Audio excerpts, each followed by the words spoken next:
Hello guys, কেমন আছো তোমরা সবাই? আর আমি যে ভীষণ ভালো আছি সেটা তো আমাকে দেখেই তোমরা বুঝতে পারছো।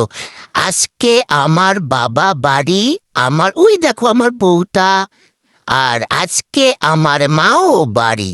তো মায়ের পারমিশনে আমি আজকে বাইরে বেরিয়েছি। মা দাদাকে বলেছে মিমোকে নিয়ে একটু বাইরে ঘুরে আয়, তো ও সবসময় শুধু বাইরে যেতে চায়। আজকে দাদা দেখো আমাকে নিয়ে মায়ের পারমিশনে বাইরে বেরিয়েছে, আর আমি তদন্ত করে যাচ্ছি অন্য হুলো এসে কিছু করে গেছে কিনা।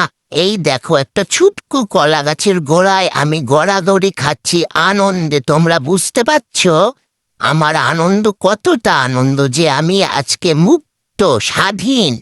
আজকে মা আমাকে পারমিশন দিয়েছে, সেই আনন্দে আমি গড়াগড়ি খাচ্ছি, লুটোপুটি খাচ্ছি।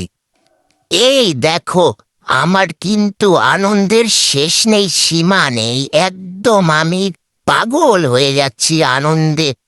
আবার আমার ছুঁচুও পেয়ে গেল। এবার আমি অন্য জায়গায় একটু যেয়ে দেখি তো অন্য দিকটা।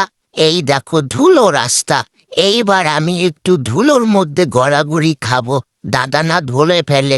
ও দাদা কি আনন্দ, দাদা কি আনন্দ। এইবার একটু ওই দিকটা যাই তো গুটি গুটি পায়ে। কিন্তু জানো তো মাও পেছনে আছে, আর দাদাকে বলছে মিমোকে ধর আর যেতে দিস না। এই বুঝি আমার দাদা ধরে আমাকে ঘরে নিয়ে নিল। তার আগে একটু এখানে সেখানে একটু নাকটা ঘষাঘষি করে গন্ধটা ছেড়ে দি গাইজ, তাহলে অন্য হলো বুঝতে পারবে যে এটা মিমো কিং। মিমো, আমি হলাম মিমো ওয়াচম্যান, আমি তো সব পাহারা দিয়ে রাখি।